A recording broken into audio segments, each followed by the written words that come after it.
एक क्वेश्चन है, दिए गए विकल्पों में से आदर्श पासा की पहचान कीजिए। आदर्श पासा स्टैंडर्डाइज को बोला जाता है। और स्टैंडर्डाइज कौन सा होता है? तो ऐसा डाइस जिसके अपोजिट सरफेस का टोटल 7 हो, यानी हमेशा जो है अपोजिट सरफेस का टोटल कितना होना चाहिए? तो टोटल 7 होना चाहिए ऑलवेज। अब आपको ये पता है कि किसी भी डाइस में, कोई भी जो डाइस है उस डाइस में कभी भी दो अपोजिट सरफेस एक साथ दिखाई नहीं देता है। यानी 5 के जो अपोजिट में जो अंक होगा वो हमको दिखाई नहीं देगा, 2 के अपोजिट में जो है वो हमको दिखाई नहीं देगा, 1 के अपोजिट में हमको जो होगा वो दिखाई नहीं देगा।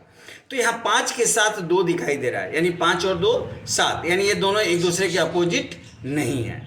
यहाँ पे 4 के साथ में 3 दिखाई दे रहा है, यानी 4 और 3 7, यानी ये दूसरे एक दूसरे का अपोजिट नहीं है। यहाँ 6 के साथ में 1 हमको दिखाई दे रहा है, यानी 6 और 1 7, यानी ये भी अपोजिट सरफेस नहीं है। और जब अपोजिट सरफेस कोई भी जब 7 नहीं है तो ये स्टैंडर्डाइज नहीं है। अब यहाँ पे 4 के साथ 3 नहीं दिखाई दे रहा है, 2 के साथ 5 नहीं दिखाई दे रहा है और 6 के साथ 1 नहीं दिखाई दे रहा है, यानी 4 और 3 7 होता है। यानी 4 के अपोजिट में 3 है तो 4 और 3 कितना हो जाएगा? ये 7 हो जाएगा। उसी तरीके से यदि आप लेते हैं 2 के साथ में तो 2 और प्लस 5 ये कितना हो जाएगा? 7 हो जाएगा। उसी तरीके से 6 के साथ में लेंगे तो 6 प्लस 1 ये हो जाएगा 7। यानी ये जो है ये आपका सबका टोटल 7 आ जा रहा है, इसीलिए ये स्टैंडर्डाइज है। यानी ऑप्शन नंबर 4 जो होगा ये हमारा आंसर हो जाएगा। एक क्वेश्चन है, दिए गए पासा की 2 स्थितियों के आधार पर बताएं कि 3 के विपरीत में कौन सी संख्या होगी। एक डाइस के 2 पोजीशन, यानी एक डाइस को घुमाने पर जो 2 उसके पोजीशंस बनेंगे वो हमारे सामने दिया हुआ है। अब आपको ये बताना है कि 3 के अपोजिट में क्या होगा। अब ऐसे में हमारा कोई भी सरफेस सेम नहीं है, कोई भी सरफेस सेम नहीं है। तो जब कोई भी सरफेस सेम नहीं होता है तो अपर सरफेस का अपोजिट अपर सरफेस होता है, यानी 5 का अपोजिट क्या होगा? ऐसे में यदि आपका जो लेंगे तो 5 का अपोजिट जो है वो हो जाएगा 1। 3 का अपोजिट, यानी ये जो मेरा लेफ्ट साइड है तो 3 का अपोजिट मेरा क्या होगा? 3 का अपोजिट मेरा 6 हो जाएगा। यदि 2 का अपोजिट की हम बात करें तो 2 का अपोजिट क्या होगा? 4 हो जाएगा। ऐसा तब होता है जब हमारा कोई भी अंक किसी भी सरफेस पर सेम नहीं है। यहाँ 5 3 2 और यहाँ 1 6 4, यानी 2 पोजीशंस दिए गए हैं डाइस के और दोनों में सारे डिजिट्स जो हैं वो अलग अलग है। ऐसे कंडीशन में इसका आंसर क्या होगा? अब यहाँ हमसे पूछ रहा है कि 3 के अपोजिट में क्या होगा, तो 3 के अपोजिट में 6 होगा, यानी ऑप्शन नंबर सी हमारा आंसर हो जाएगा। एक क्वेश्चन है, दिए गए पासा की 2 स्थितियों के आधार पर बताएं कि 6 के विपरीत में कौन सी संख्या होगी। पीछे वाले वीडियो में क्या था कि कोई भी जो पोजीशंस है दिए हुए थे, एक डाइस के 2 पोजीशंस दिए हुए थे, उसमें हमारा कोई भी अंक सेम नहीं था। लेकिन यहाँ आप देख रहे हैं कि जो अपर सरफेस है उस दोनों पे 5 और 5 सेम है, तो हम 5 को बेस बनाते हैं और एक बार में 5 के एंटी क्लॉक देखेंगे। तो 5 के एंटी क्लॉक क्या है? 6, और इस 5 के एंटी क्लॉक क्या है? 2। तो 6 और 2 एक दूसरे के अपोजिट हो जाएंगे, यानी ये दोनों एक दूसरे के अपोजिट होंगे। और एक बार में 5 के क्लॉक में देखेंगे तो 5 के क्लॉक में एक बार 4 है और एक 5 के क्लॉक में 1 है, तो 4 और 1 एक दूसरे के अपोजिट हो जाएंगे। अब हमसे पूछ रहा है कि 6 के विपरीत में क्या होगा, तो 6 के अपोजिट में क्या होगा? 2 होगा, यानी ऑप्शन नंबर ए हमारा आंसर हो जाएगा। एक क्वेश्चन है, दिए गए पासा की 2 स्थितियों के आधार पर बताएं कि 4 के विपरीत में कौन सी संख्या होगी। आपको पता है कि जो अपोजिट सरफेस होता है वो उस नंबर के साथ दिखाई नहीं देता है, यानी 2 अपोजिट सरफेस एक साथ आप नहीं देख सकते हैं। तो 4 के साथ 2 और 6 हमको दिखाई दे रहा है, यानी ये 2 और 6 इसके अपोजिट नहीं है। हम यहाँ पहले देख लेते हैं अपोजिट नहीं है,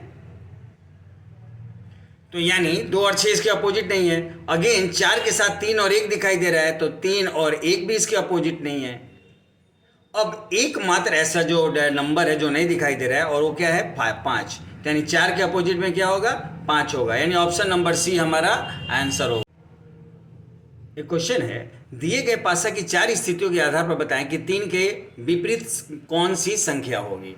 आपको पता है अपोजिट सरफेस एक साथ दिखाई नहीं देता, तो सबसे पहले 3 के अपोजिट में नहीं होगा, अपोजिट नहीं होगा। पहले हम वो सारे नंबर्स देख लेते हैं कौन कौन से हैं। तो 3 के अपोजिट में यहाँ 2 और 6 एक साथ दिखाई दे रहा है, तो 2 और 6 नहीं होगा।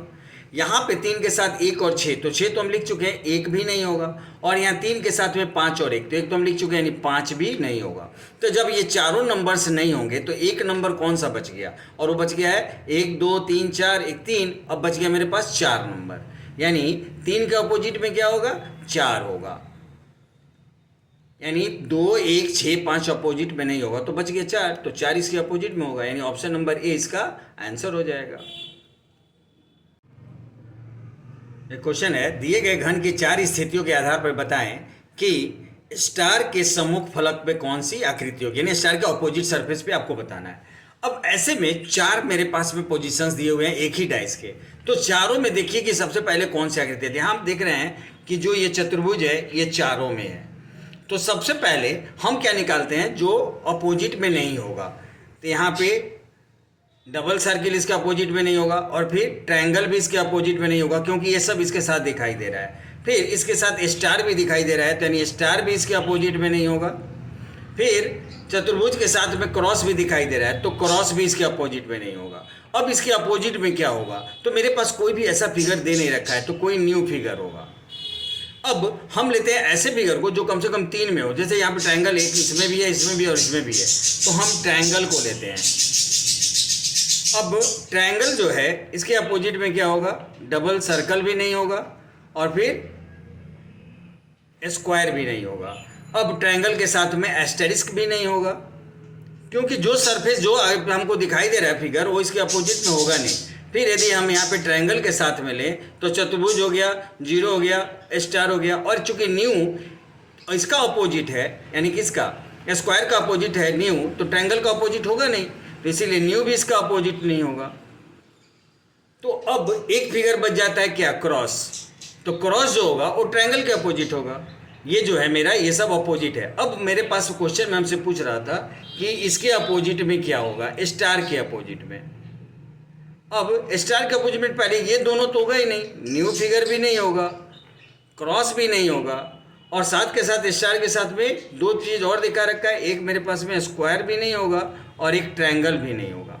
अब एक फिगर जो है इसके साथ नहीं दिखाई दे रहा है, और वो क्या है, डबल सर्कल।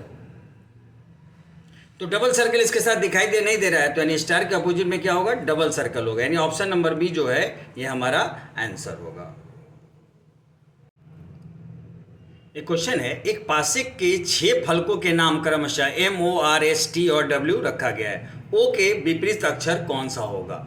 सबसे पहले हम यहाँ पे देख रहे हैं, हम यदि आपको लेते हैं O के, तो O के साथ हमको क्या क्या दिखाई दे रहा है, T और R दिखाई दे रहा है, तो यानी अपोजिट नहीं होगा। O के साथ W और M भी दिखाई दे रहा है, तो ये भी अपोजिट नहीं होगा।